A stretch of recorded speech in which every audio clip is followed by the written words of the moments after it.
Diz assim a palavra do nosso Deus.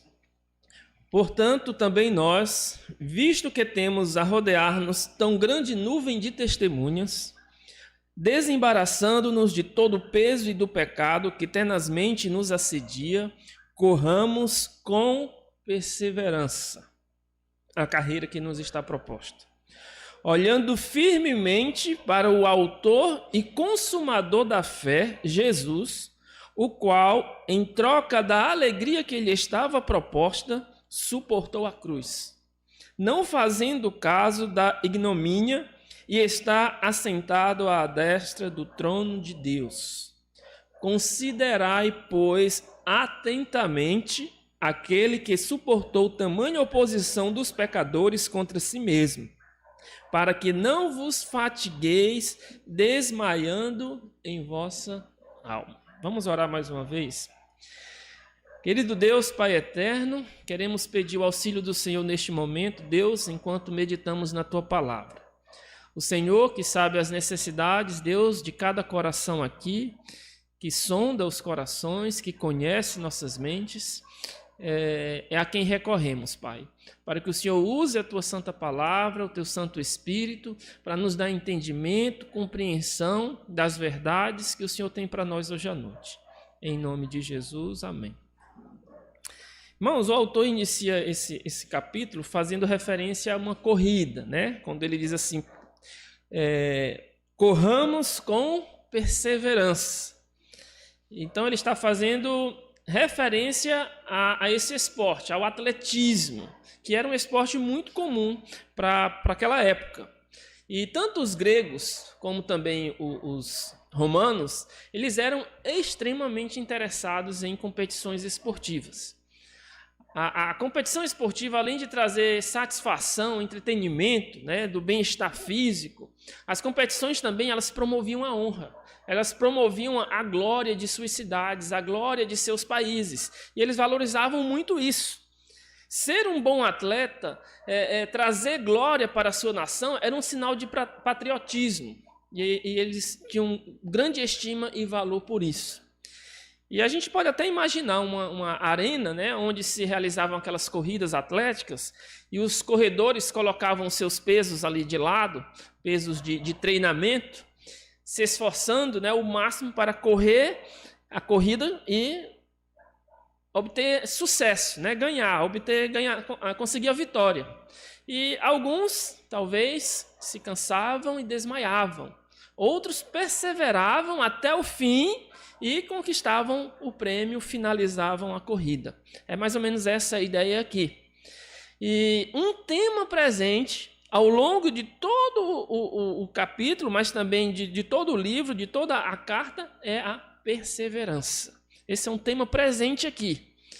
E em termos simples, perseverar é manter-se firme diante das pressões.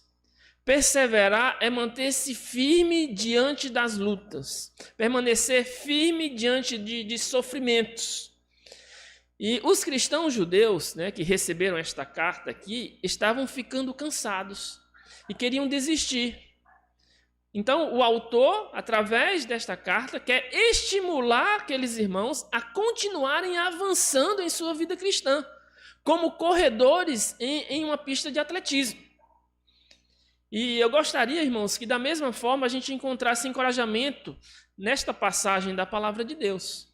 Porque, como eu falei pela manhã, a palavra de Deus ela é suficiente para nos conduzir em perseverança, para nos conduzir encorajados enquanto corremos, enquanto andamos com o Senhor, enquanto servimos. E eu destaco aqui nesse pequeno trecho que nós lemos das Escrituras 3 personagens. E gostaria que, ao refletir sobre eles, nós encontrássemos encorajamento enquanto avançamos em nossa corrida, enquanto vivemos a vida cristã aqui, né? Eu gostaria que nós permanecêssemos perseverantes. E a primeira personagem aqui é a grande nuvem de testemunhas, né?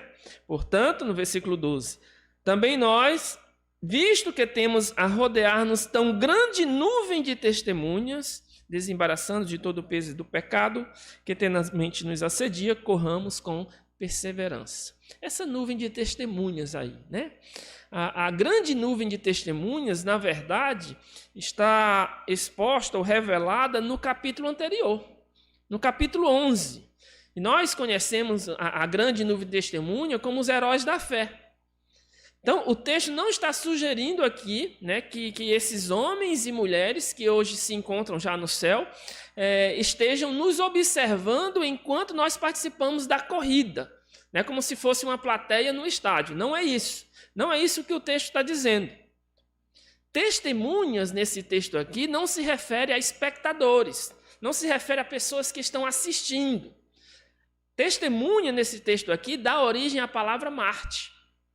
Então, essas pessoas não testemunham o que nós fazemos.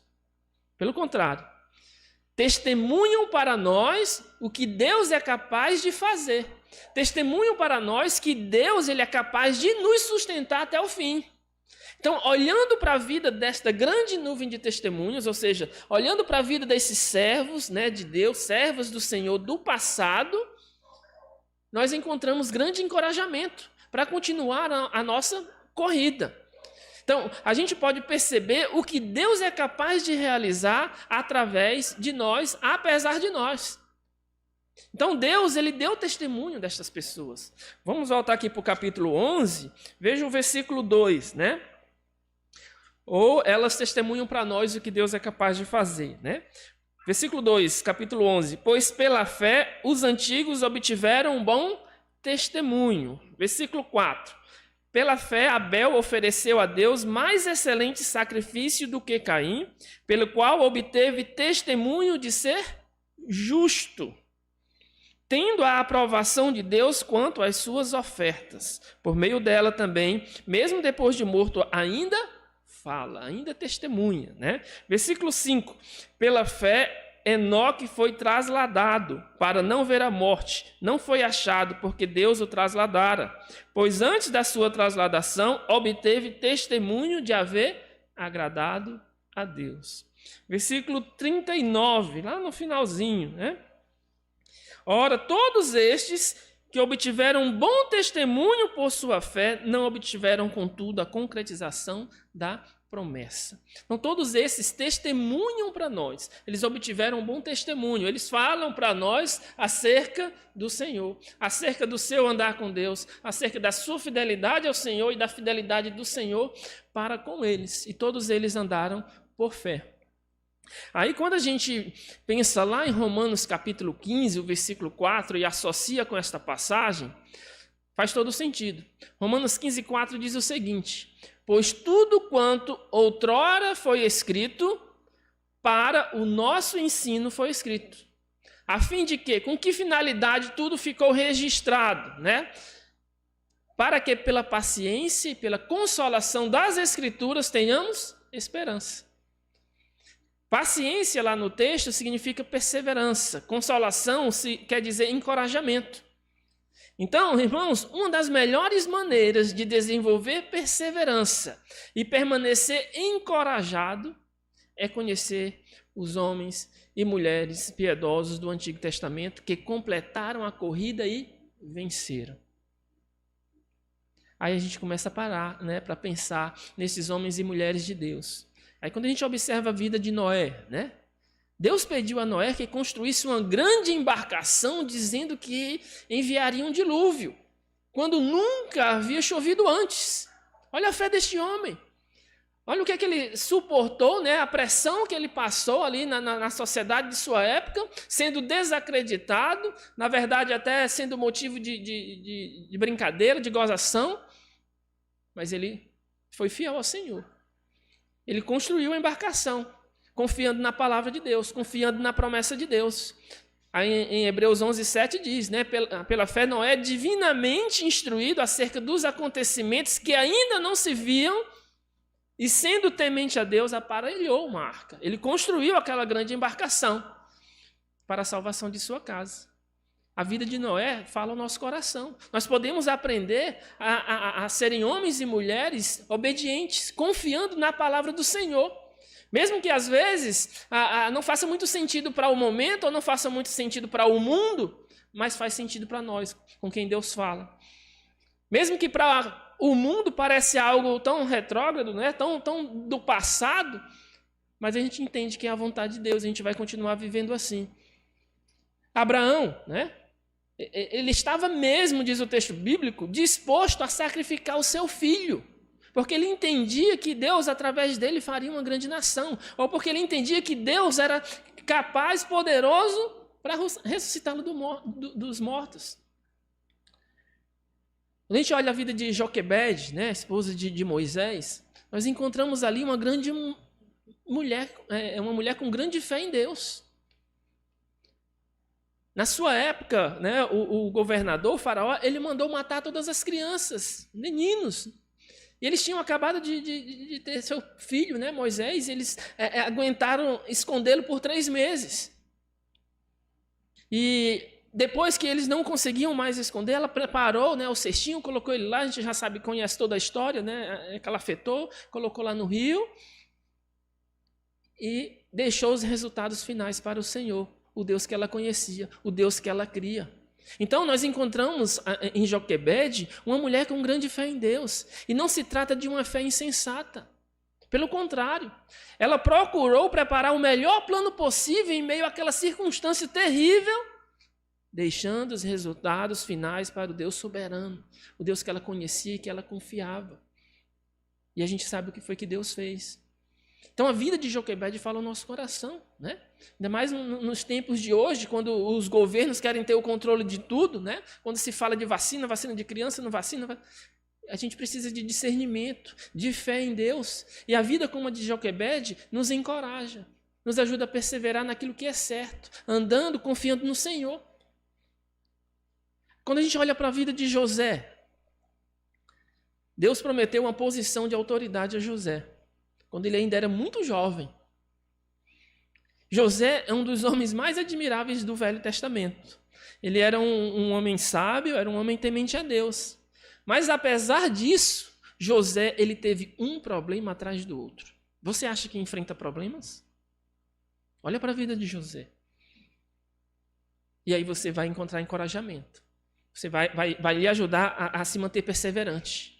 José ele foi desprezado e criticado por seus irmãos, dos de dentro de sua própria casa, do seu lado, da sua família.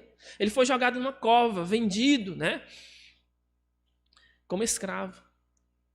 José ele foi tentado pela esposa do seu senhor, de seu patrão, vamos dizer assim. Ele foi preso por causa de uma acusação falsa. José ele foi esquecido lá na prisão, né, pela pessoa a quem ele havia ajudado e que havia prometido que o ajudaria a ser liberto. Mas foi esquecido. Como é que José seria um líder, né, de sua família se tudo na vida dele dava errado? E essas coisas foram acontecendo na vida de José, não foram acontecendo assim uma coisa atrás da outra, não, assim, em um período curto. Foi um período longo, né? José precisava confiar em Deus, precisava ser perseverante quando tudo dava errado. Como confiar num Deus desses, né? Alguém pode pensar. Pelo contrário, né? José ele teria todas as razões ou desculpas humanas, né, para ser alguém amargurado, para ser alguém desiludido, uma pessoa infeliz. Mas José não era depressivo, não era vingativo, José não ficou desesperado. Pelo contrário, José ofereceu perdão, né? Ele fugiu da tentação, ele tinha uma liderança forte, né? Porque José, ele andou pela fé e ele andou sob a palavra de Deus. Sua confiança estava no Deus que ele conhecia. Quando a gente vai lá para Gênesis, no capítulo 45, a gente percebe essa confiança de José no Deus soberano. Vamos abrir lá rapidamente, Gênesis capítulo 45.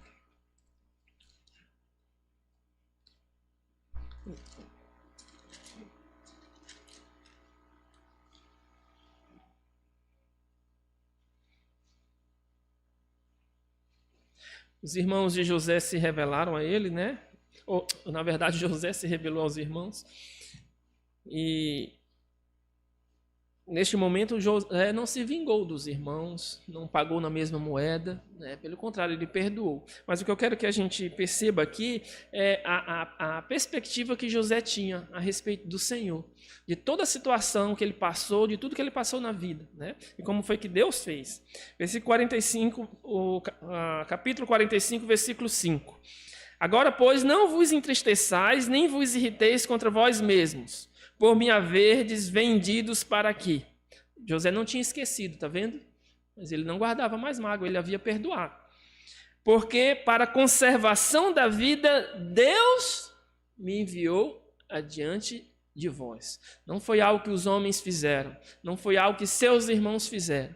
Deus fez a coisa acontecer desta maneira porque tinha um propósito. Deus me enviou, né? Versículo 7. De novo, Deus me enviou adiante de vós para conservar a vossa sucessão na terra e para vos preservar a vida por um grande livramento. Versículo 8. Assim não fostes vós que me enviastes para cá, e sim Deus que me pôs por pai de Faraó. Versículo 20. Não vos preocupeis com coisa alguma dos vossos haveres, porque o melhor de toda... Opa! Já quando eu tenho o versículo certo? Capítulo 50 agora. Lá para o capítulo 50. Versículo 20. Vós, na verdade, intentastes o mal contra mim, porém Deus o tornou em bem, para fazer com que verdes agora, que se conserve muita gente em vida. E aí, lá no capítulo 11, né, de Hebreus, pela fé, José, próximo de seu fim, fez menção do êxodo dos filhos de Israel. Então, irmãos, se achamos que temos problemas, e na verdade temos, né, a gente também passa por lutas, por aflições, a gente deve voltar o nosso olhar para a palavra do Senhor, observar a grande nuvem de testemunho, observar esses homens e mulheres piedosos que serviram ao Senhor, completaram a corrida e foram fiéis. Elas falam para nós, testemunham para nós o que Deus é capaz de fazer, o que Deus é capaz de realizar, apesar de nós. E Deus pode realizar grandes coisas, desde que estejamos dispostos a ouvi-lo, a se submeter à sua palavra, a andar com ele, a andar perto dele. Se achamos que temos um trabalho grande demais para realizar, a gente deve olhar para a vida de Moisés, por exemplo, lidando com o povo de Israel, né? Se nos sentimos tentados à vingança, vamos ver como é que Davi tratou esse problema. Se nos sentimos sem fé, devemos lembrar da vida de Jó, né? E aí a gente pode lembrar da vida de Maria, de Paulo, de Pedro, de Barnabé e buscar encorajamento. Isso nos ajuda a perseverar, a continuar a correr, olhando para o Senhor, olhando para esses homens e mulheres fiéis que testemunham para nós acerca de Deus, acerca do nosso Pai.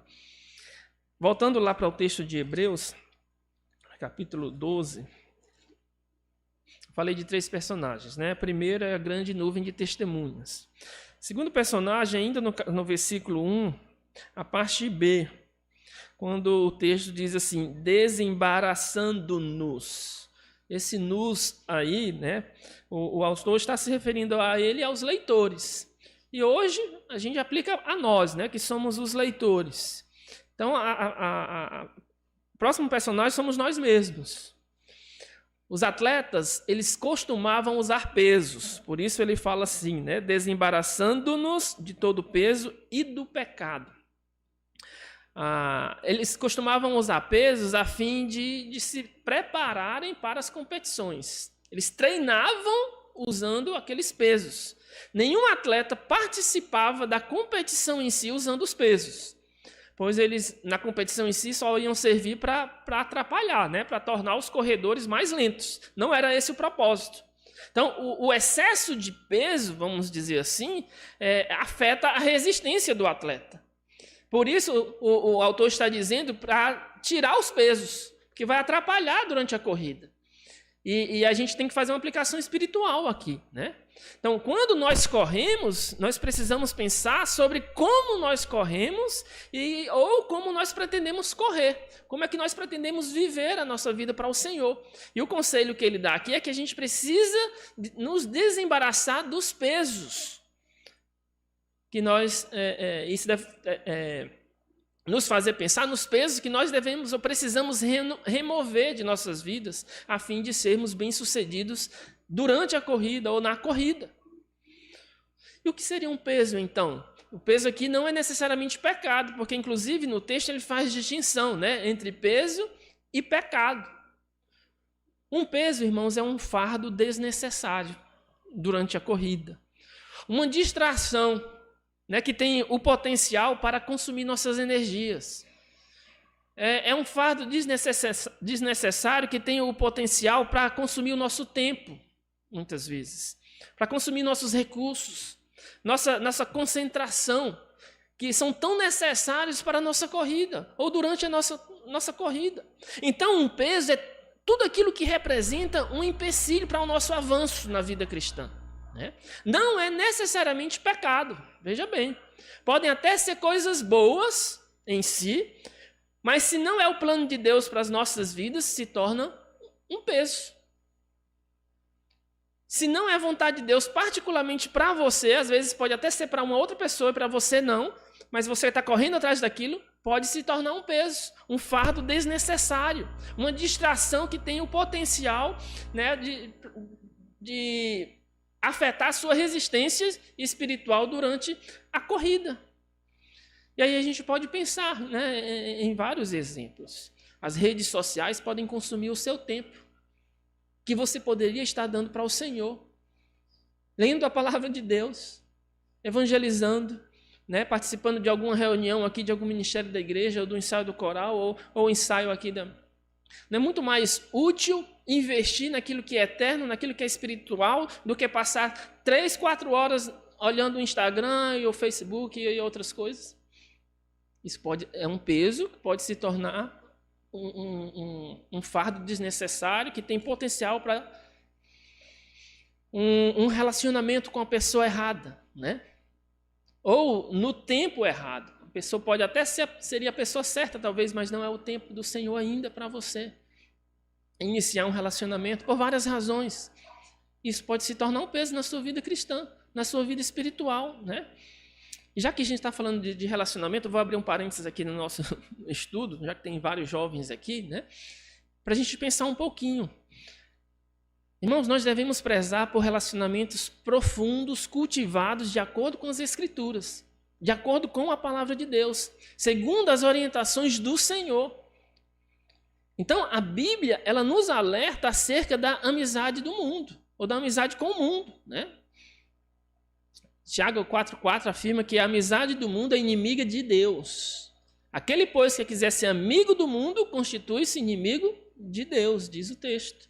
1 João 2,15 diz, não ameis o mundo, nem as coisas que há no mundo. E aí, quando a gente pensa no livro de Provérbios, o livro de Provérbios é riquíssimo no que diz respeito a orientações quanto a relacionamentos. O livro inicia nos indicando um rei sábio, né, que nos encoraja a estudar suas palavras. Para o quê? Para aprender a sabedoria, para aprender o ensino, para entender as palavras de inteligência, para obter o ensino do bom proceder, para obter o ensino da justiça, o juízo, a equidade. Ouça o sábio e cresça em prudência. E o instruído adquira habilidades, se ouvir o sábio. Então, o livro de Provérbios nos orienta a procurar pessoas sábias para nos aconselhar, né? Depois, Salomão, no livro de Provérbios ainda, nos conduz ao relacionamento com Deus, como o verdadeiro fundamento da sabedoria.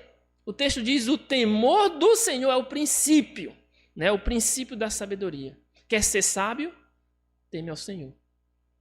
Aí, continuando, ele nos apresenta, o pai e uma mãe, né? Filho meu, ouve o ensino de teu pai, e não deixes a instrução de tua mãe.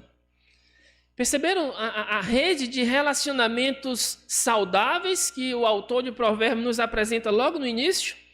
Deus, né? Temor ao Senhor, pai, mãe, um sábio, pessoas que devem estar ao nosso redor para nos manter no caminho do Senhor.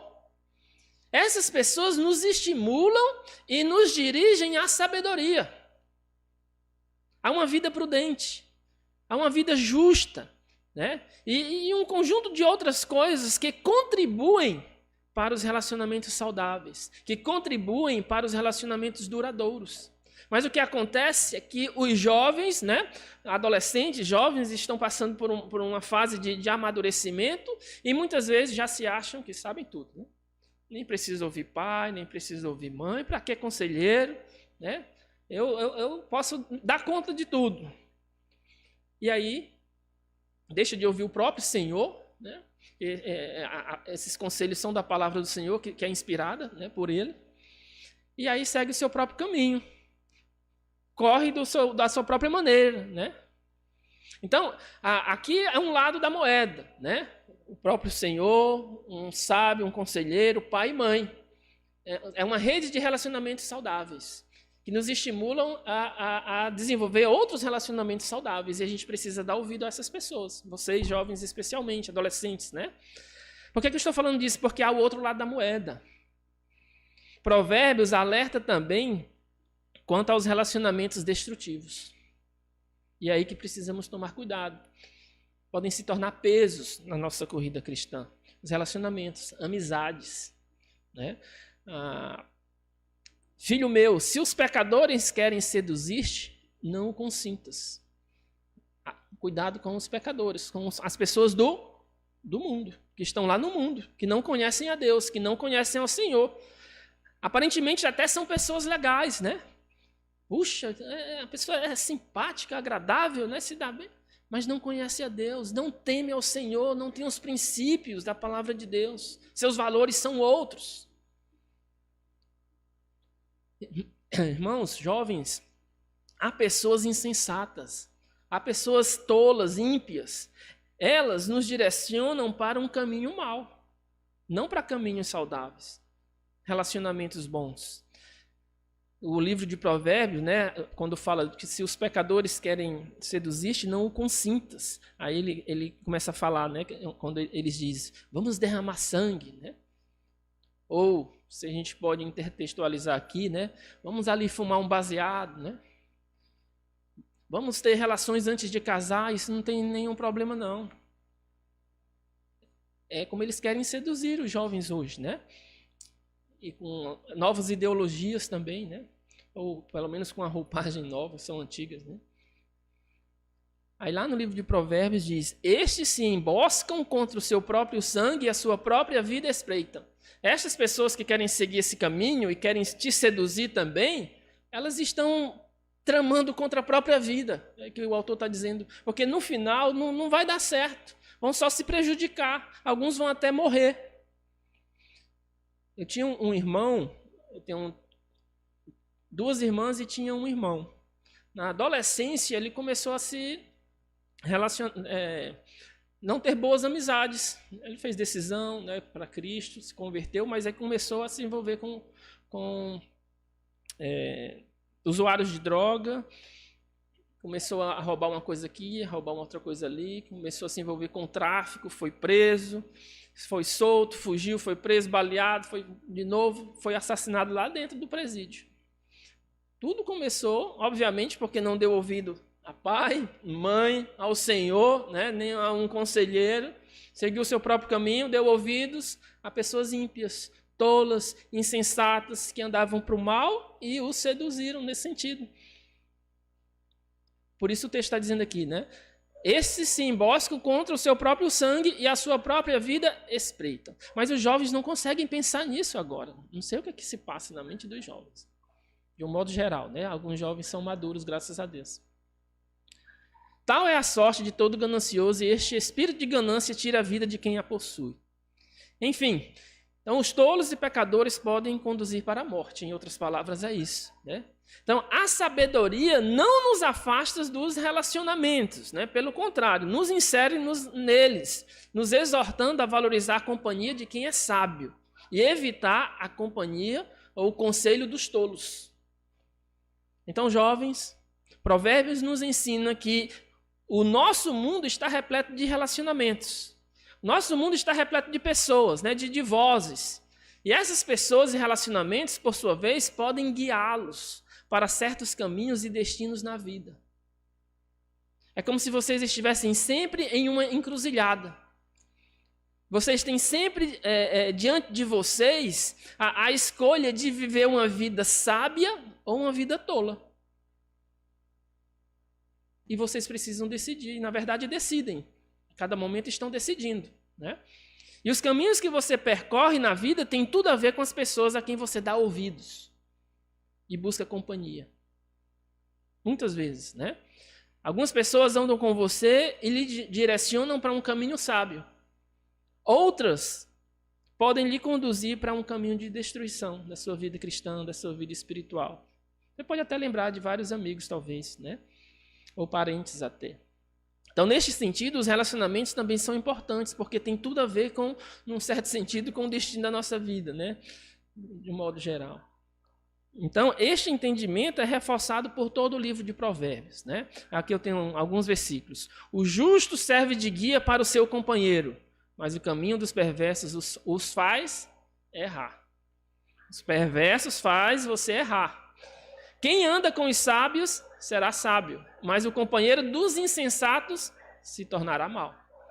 Foge da presença do homem insensato, porque nele não divisarás lábios de conhecimento. Observa aí os relacionamentos, como podem te conduzir. Então, é necessário que vocês sejam cautelosos, né, com as amizades, porque, caso contrário, o caminho dos ímpios podem levá-lo à perdição, para longe de Deus, e andarão pelo caminho errado. E, nesse sentido, as amizades se tornam um peso. E esse peso depois pode se tornar um pecado, né? Então, um peso é esse empecilho na nossa vida cristã.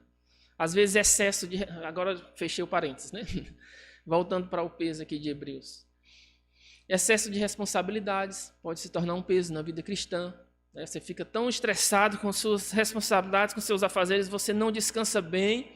Aí chega na escola dominical, não consegue reter nada, né? Ou você está tão preocupado com as suas coisas para resolver, com as suas responsabilidades, que você assume mais responsabilidades e acaba não sobrando tempo para o Senhor, não dedicando tempo para servir a Deus. Porque tem tantas coisas para fazer que Deus fica por último. Se tornou um peso na vida cristã. As suas responsabilidades, o seu próprio trabalho, às vezes, né? Um esporte pode se tornar um peso. Recém-casados, às vezes, enfrentam mais dificuldades, né, com o esporte. Antigamente era esporte, né, para os recém-casados. O homem ia jogar futebol, a mulher ficava em casa, né? Sempre a gente ouvia esses conflitos, às vezes, em aconselhamento, né? Sabe qual é o problema hoje? Os mais jovens vão saber, casados. Ninguém imagina qual é o problema de hoje. Videogame, os homens, ó. Tem homem casado, jovem, tá ali num joguinho, a mulher vai dormir sozinha, coitada, esperando o marido, mas ele tá tanto tempo lá no videogame. Sabia que isso tem sido problema trazido para a mesa de aconselhamento? Videogame. O videogame em si é algo errado? É pecado jogar videogame? Não. Mas depende do como você usa, né, como você faz aquilo, se torna um peso desnecessário.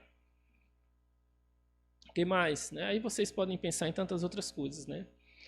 Tinha um colega nosso primeiro colega de trabalho, isso está sendo gravado, será que eu falo? Ele... Gente boa demais, né? Somos muito amigos, gostamos muito da família. E ele era estrangeiro, né? Ele tinha muitas coisas, muitas ferramentas, muitos equipamentos, tinha tudo. A gente brincava com ele que ele tinha tudo, só não tinha cabelo, porque ele era careca aqui, né? Só que muitas vezes toda aquela parafernália tirava o tempo dele para o ministério em si, porque ele tinha que dar conta de tudo, né? Carro, moto e outros equipamentos e tal, rádio amador, antena, e tirava o tempo de desenvolver o ministério propriamente dito, digamos assim. Eram coisas boas, úteis até para o ministério, mas estava, num certo sentido, até atrapalhando, se tornando um peso, né? E aí vai, e aí a gente pode pensar em vários outros exemplos, né? Só queria trazer alguns para nos fazer pensar sobre o que seria esse peso, que não é necessariamente pecado, mas no final das contas vai se tornar pecado. E você precisa pensar quais pesos na sua vida, na sua própria corrida, que você precisa remover. Quais são os pesos que estão afetando a sua resistência espiritual? e se desembaraçar desse peso e do pecado. E o pecado eu não vou usar tempo agora para falar, porque a gente já sabe do pecado escrachado que é, né? E já entendemos bem que afeta a nossa corrida cristã. Qualquer tipo de pecado, porque qualquer pecado fere a santidade de Deus, quebra o nosso relacionamento com o Senhor e impede o seu andar com Deus de maneira transparente, a comunhão com os irmãos. E por isso a gente precisa abandonar o pecado, confessar o pecado ao Senhor. E a igreja, se necessário, se não, confessar ao Senhor e voltar aos caminhos do Senhor no relacionamento com Ele, né? Então, irmãos, um atleta experiente, né? Um atleta vencedor, isso aqui não é frase minha, né? Alguém falou isso, não escolhe entre o que é bom e o que é mal. Um atleta experiente, um bom atleta mesmo, vencedor, ele não escolhe entre o que é bom e o que é mal. Ele escolhe entre o que é muito bom e o que é absolutamente melhor. Né? Ele não é tão medíocre assim, aqui é o bom ou o mal, vou escolher. Não, ele escolhe o que é bom e o que é absolutamente melhor. São essas as escolhas que ele faz. Então devemos nos desembaraçar de todo o peso e do pecado que tenazmente, né? Aquela coisa que está ali, constantemente grudado, colado, não quer soltar. Tenazmente nos assedia. E apesar de não citar qualquer pecado específico, é muito provável, dizem os comentaristas, que o autor esteja se referindo ao pecado de incredulidade. Até porque ele está fazendo um paralelo com o capítulo anterior, que fala de fé, né? Então foi a incredulidade que impediu o povo de Israel, por exemplo, de entrar na terra prometida, né? É a incredulidade que dificulta a nossa apropriação da herança espiritual que nós já possuímos em Cristo. Quando eu estava falando pela manhã sobre a presença de Cristo, né, que a gente conhece a verdade, a gente sabe, às vezes algumas verdades da palavra de Deus se tornam tão comuns. É como se a gente não se apropriasse daquela verdade, do que realmente significa aquilo, né? Isso é incredulidade muitas vezes. Então, a expressão pela fé e outras semelhantes são usadas pelo menos 21 vezes em Hebreus capítulo 11, indicando que é a fé em Cristo que nos dá perseverança. Que nos ajuda a perseverar é a fé em Cristo. A gente vive pela fé. A gente não vive por nossas próprias forças, por nossas próprias capacidades, porque somos os tais. É pela fé. A gente faz o que Deus diz pela fé. Às vezes parece que não está funcionando, às vezes parece que não está dando certo, mas eu continuo fazendo pela fé, esperando ou deixando os resultados finais nas mãos de Deus, como fez Joquebede e os outros servos do Senhor, né? E por fim aqui, a terceira personagem, né? Falamos da primeira, que é a grande nuvem de testemunhas. Segundo, nós mesmos, né? Devemos avaliar como nós estamos correndo, desembaraçando-nos de todo o peso do pecado. E terceiro é o autor e consumador da fé, né? Versículos 2 e 3.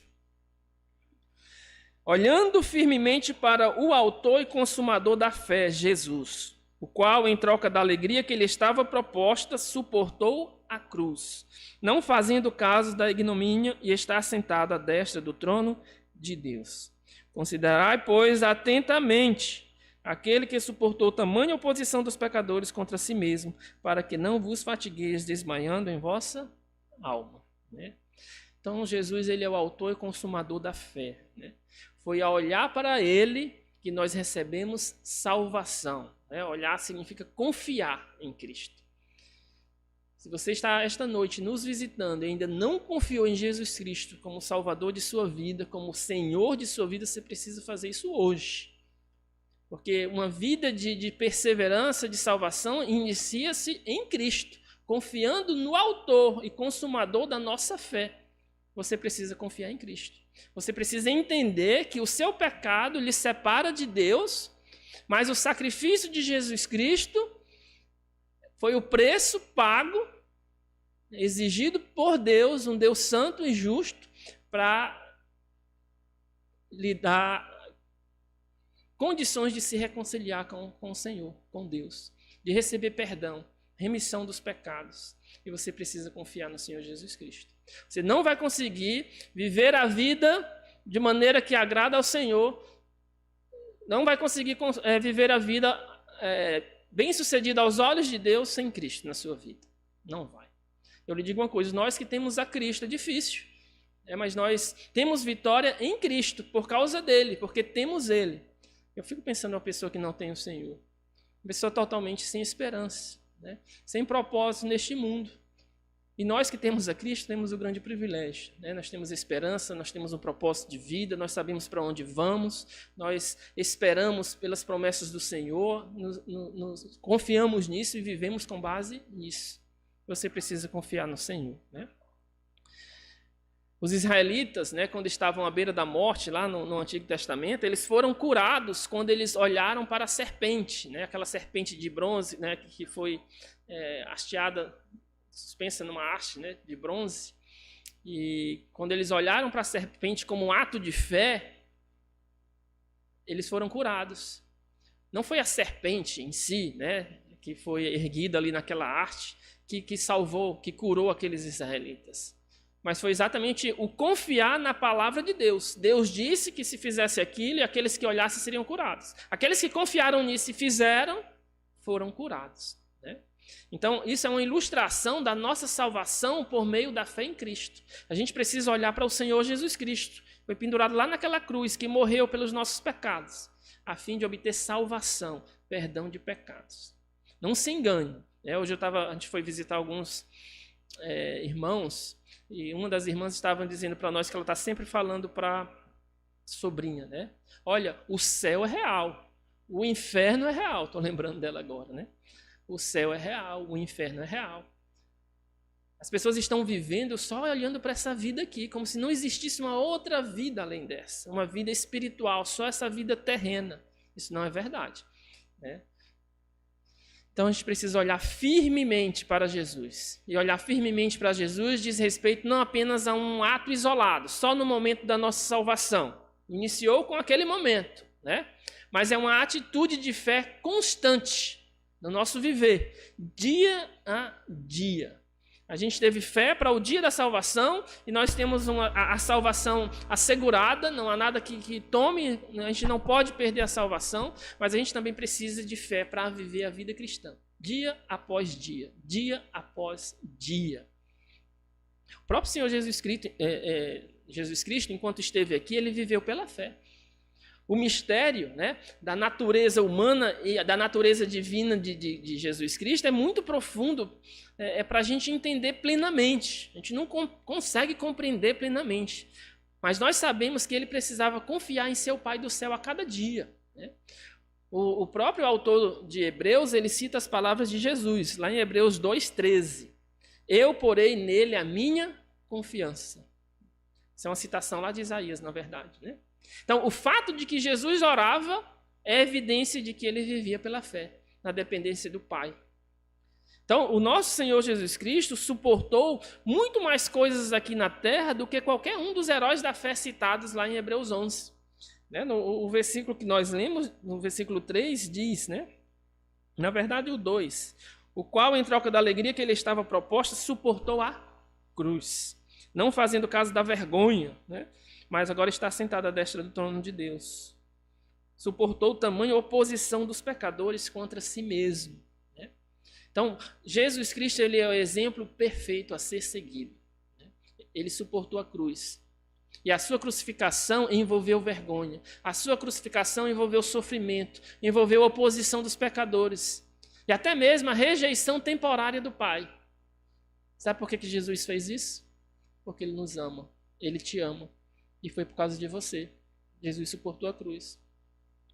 Na cruz ele sofreu por todos os pecados de todo o mundo, de todas as pessoas. No entanto, apesar de ter sofrido, passado pela cruz, perseverou e consumou a obra, né, da qual o Pai havia incumbido. O que foi que deu forças para Jesus suportar a cruz, né? É importante lembrar sempre que durante o ministério terreno de Jesus Cristo, ele não usou seus poderes divinos para suprir suas necessidades pessoais. Ele não fez uso dos seus poderes. É o que diz lá em Filipenses, né?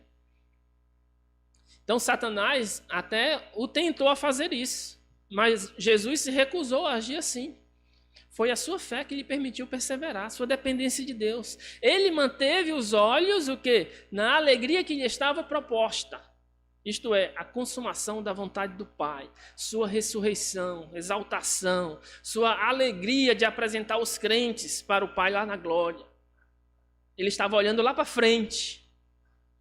E ao longo deste livro, desta carta, o autor enfatiza a importância dessa esperança futura. A tendência dos leitores da época, né, das pessoas para quem o autor escreveu, era olhar para trás.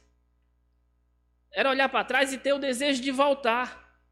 Mas o autor está encorajando aqueles irmãos a seguir o exemplo de Jesus Cristo e olhar para frente pela fé.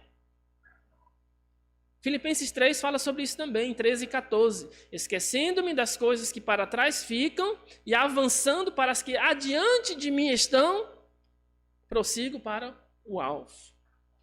Os heróis da fé citados lá no capítulo anterior, eles viveram em função do futuro, nesse sentido, né? E isso lhes permitiu o quê? Perseverar. Irmão, sendo que Cristo ele é o autor e consumador da nossa fé, é o nosso alvo, né? A confiança nele libera o poder dele para a nossa vida. Por isso nós precisamos dele. Nós precisamos de Cristo, sem ele nada podemos fazer. Nossa capacidade vem dele. A obra missionária, a obra evangelística, o serviço na igreja é feito na dependência do Espírito Santo. Por isso, quando Jesus Cristo subiu, disse que ia enviar o Consolador. Atos 1:8 fala que a gente ia receber o poder para fazer o trabalho do Senhor, para testemunhar. Então, Cristo não apenas dá o exemplo, como também nos capacita. Então, irmãos, ao vermos Cristo na palavra, né, e dependermos de seu Espírito, ele aumenta a nossa fé e nos capacita a completar a corrida. Não pense que você está correndo sozinho, você, na verdade, não precisa correr sozinho. Cristo está disposto a correr com você e muitas vezes ele nem corre com você, ele leva nos braços. Mas você precisa recorrer a ele. Você precisa buscar a Cristo. E a gente pode então fazer as aplicações, né, de viver pela fé, né? Nós precisamos de fé, vocês precisam de fé para continuar os estudos, sabia? É a vida de fé, é na prática, é no dia a dia. Às vezes um jovem, né, um adolescente que quer andar com Deus, que quer testemunhar do Senhor, vive num contexto difícil. No contexto que eu estou falando, às vezes, de escola, de faculdade nem se fala. Eu fiz 4 anos e meio de faculdade, terrível. E olha que eu já fiz depois de velho, eu fico pensando nos jovens fazendo isso. Por isso que muitos saem com a cabeça pirada depois, em relação às coisas de Deus, né? Porque o doutrinamento, o ativismo dos professores é ferrenho. Precisa de fé. A gente precisa de fé para continuar no ministério. O pastor Anderson estava falando hoje pela manhã das dificuldades que surgem, né? Precisamos de fé para lidar com as enfermidades, dia a dia. Precisamos de fé para educar nossos filhos. Disciplina, a Bíblia diz, para disciplinar a gente disciplina e parece que não tem jeito. A gente tem que continuar, é pela fé. Deixa Deus fazer a parte dele, né? A nossa parte é obedecer pela fé.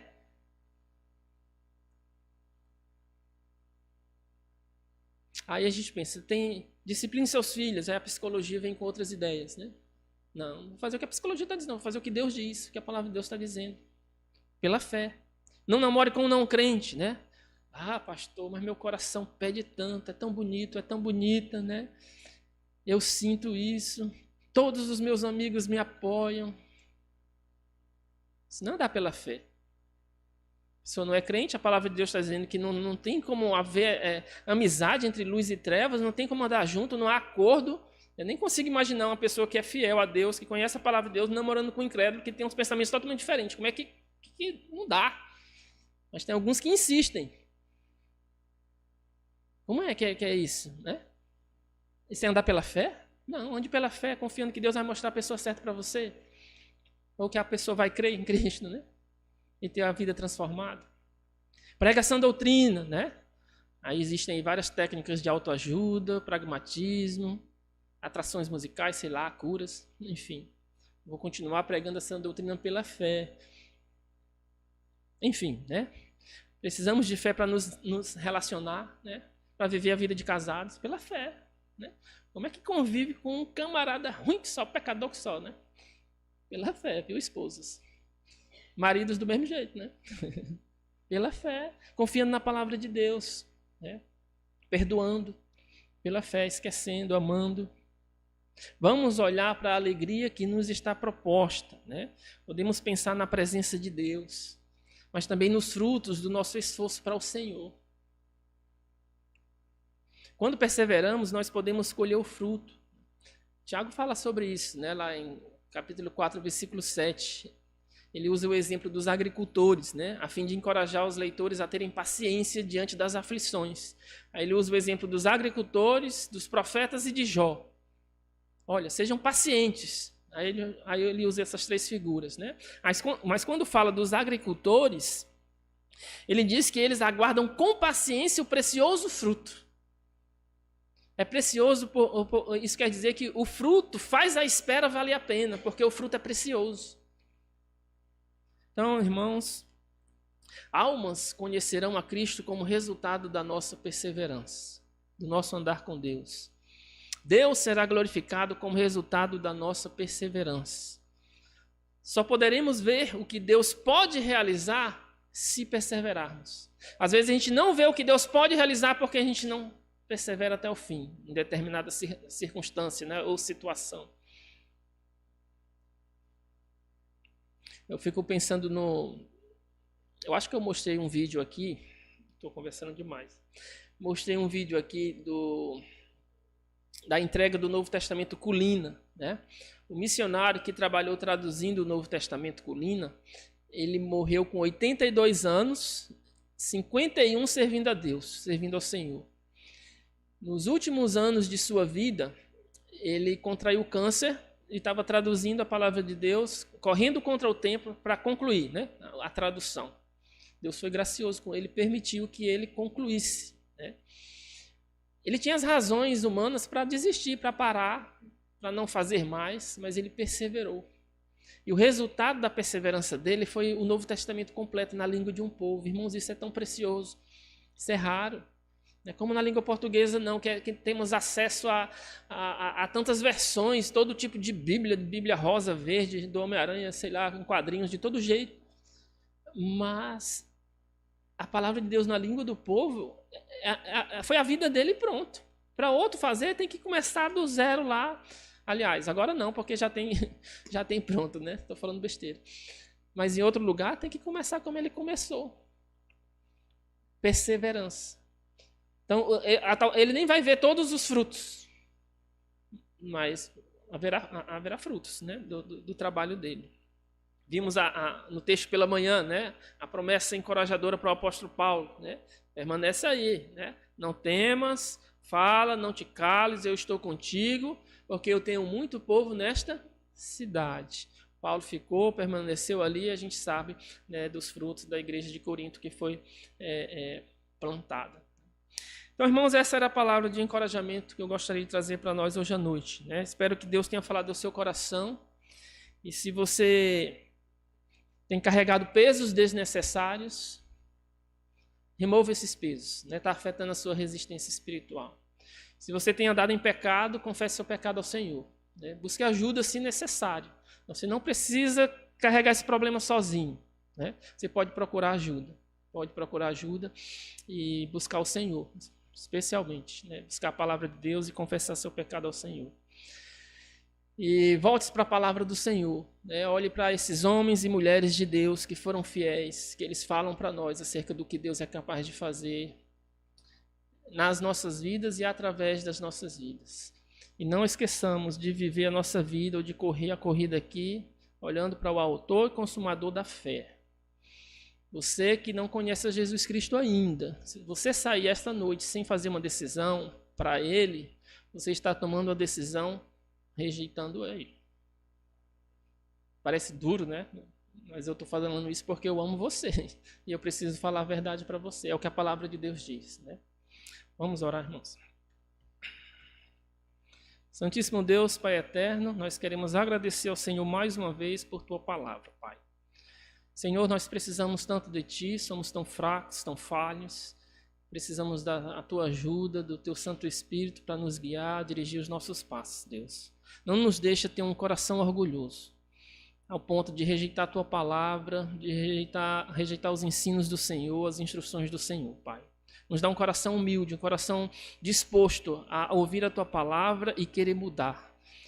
Mas a gente precisa do Senhor para operar essas mudanças em nossas vidas, Deus. Então pedimos que o Senhor faça isso em nossos corações, Pai. Em nome de Jesus. Amém.